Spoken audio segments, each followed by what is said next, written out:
Ang bibi ko. I love you! Love you, pare. Bibo!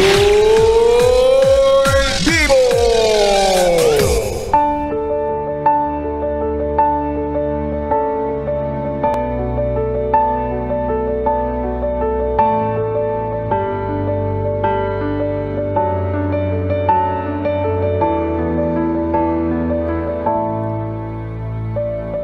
Gandang gabi! Ako'y nagbabalik ka DJ B-Boy Bibo para sa ating tuloy-tuloy na BB Time tungkol sa usaping pabalik sa'yo. Oy, sana all binabalikan.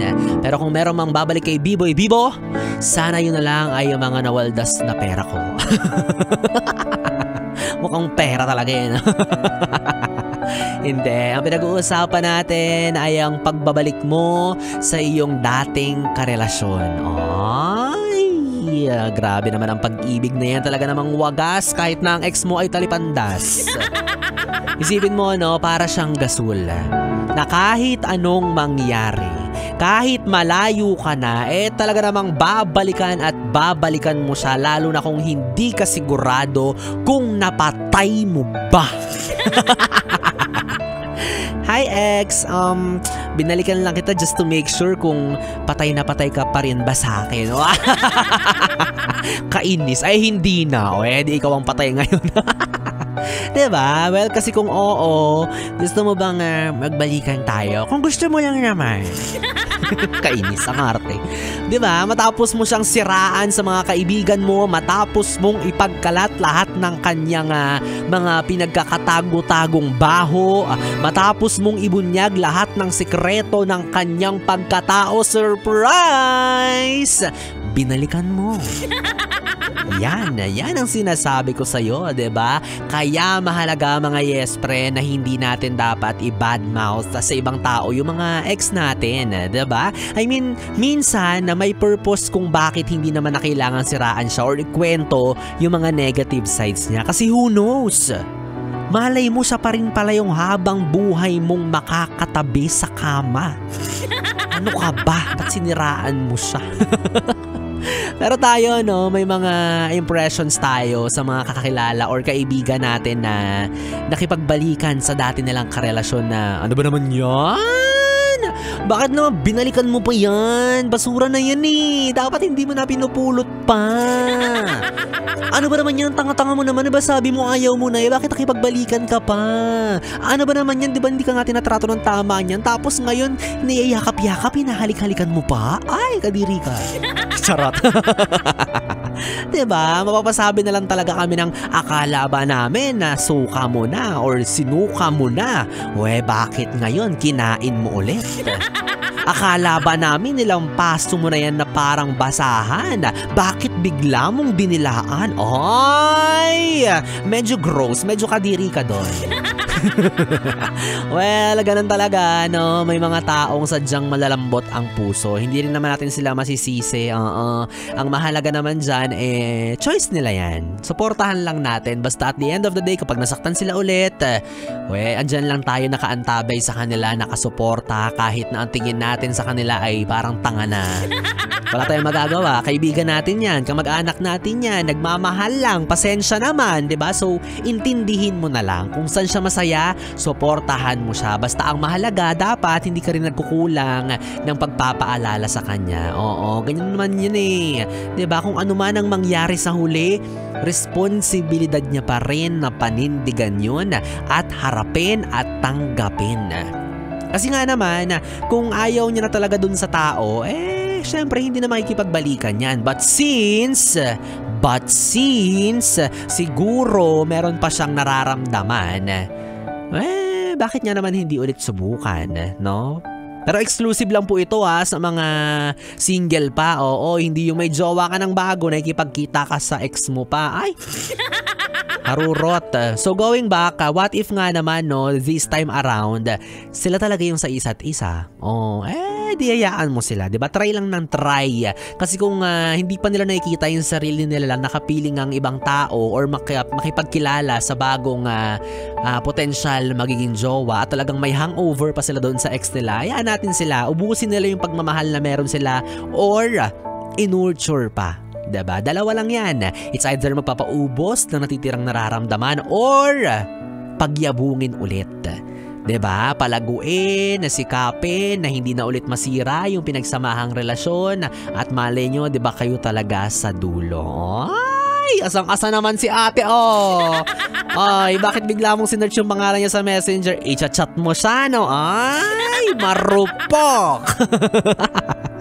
Oo, diba? Alam mo, okay lang naman yan. Hayaan mo na yung mga sasabihin ng mga tao sa paligid mo. Basta ang mahalaga, alam mo kung ano yung ginagawa mo. Oo, kasi malay mo nga naman, again, para talaga kayo sa isa't isa. Gaya nga ng sinabi, no? Sa hinaba-haba ng prosesyon, hindi ka na sumama kasi may rayuma ka na. Charot.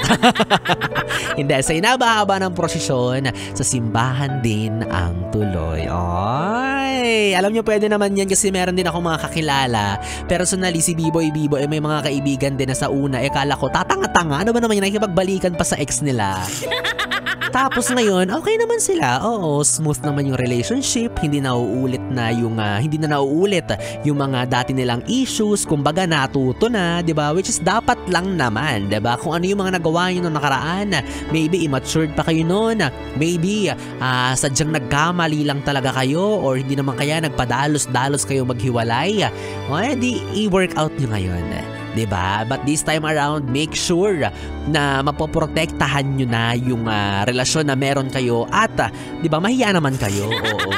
Mahiya naman kayo sa mga taong nakakaalam ng pinagsasamahan ninyo at ang gulo-gulo ninyong dalawa dyan.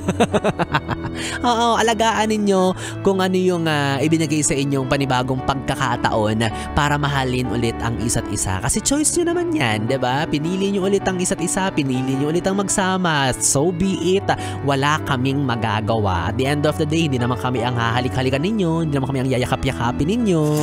So, bahala kayo sa buhay ninyo, diba? Kasi yung iba naman dyan, sadyang mababaw lang yung rason kung bakit sila naghiwalay. Diba? Kasi hodang nag-away lang dahil sa hatian sa pagkain sa fast food. O hindi naman kaya nagselos nung isa kasi may kasama daw tong isa na iba, nakita niya sa mall, hindi niya alam, pinsan pala. Diba? Yung mga ganong reasons na mga dahilan, mabababaw lang na nag-trigger para iwanan ninyo ang isa't isa, para maghiwalay kayong dalawa. So, why not try to make it right this time? Diba sabi nga sa kanta ni Sarah Geronimo, maybe this time. Ganon. Diba? So, alagaan nyo yan. And bottom line, wag na kayo makinig sa mga judgments. Yung mga sinabi ko kanina, kalimutan mo na yon. Hindi ka tanga, nagmamahal ka lang. O sige, sorry na.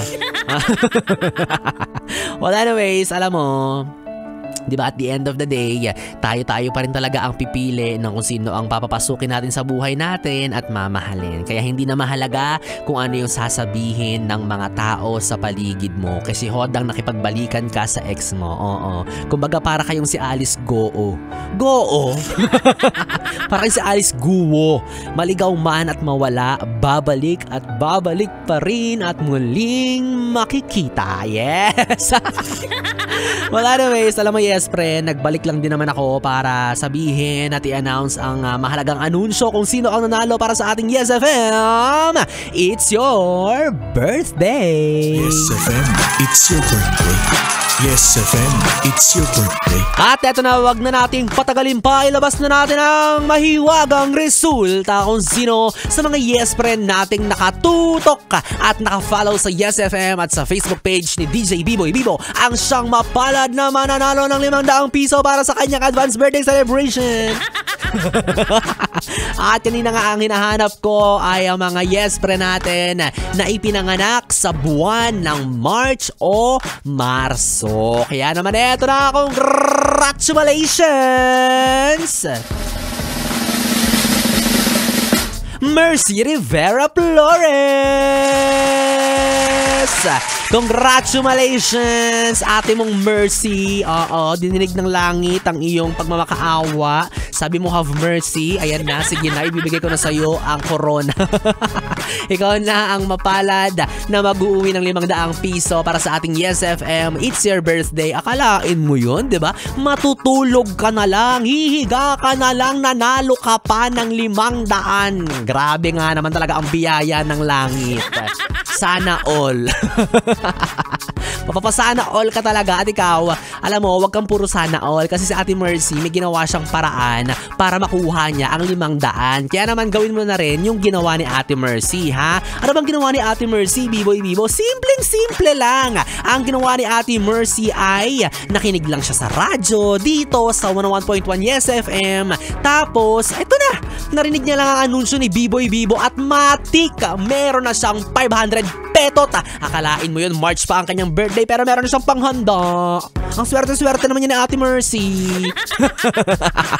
Ang kailangan mo lang gawin na makinig sa mga DJs ng Yes FM. At kapag narinig mong in-announce ng DJ ang birthday mo, mapataon man yan, buwan o araw, ay matik agad-agad mag-send ka na ng iyong valid ID na may kasamang birth date at ang screenshot na patunay na ikaw ay nakafollow sa Facebook page ng Yes FM Manila at ng DJ na napakinggan mo. O, wag mong kakalimutan yan dahil araw-araw mamimigay ang Yes FM ng 500 piso. Wala na mga Yes friend. Congratulations ulit Ate Mercy. Isend mo lang sa akin ang iyong iba pang detalye. Mamaya magkaka-chat tayo, ha. Huwag ka muna matutulog Ate Mercy. Alam kong may ginagawa ka pa. Well anyways, 3 oras na BB time na naman ang ating pinagsamahan na kapiling mo ang BB mo sa radyo. DJ Biboy Bibo, ang DJ na single, ready to mingle, basta walang label. Magkasama at magkarinigan tayong muli bukas sa parehong oras. Dito pa rin at dito ka lang sa istasyong No Problem, ang 101.1 Yes FM. Solid! Good night, BB. Mwah, mwah. 101.1 Yes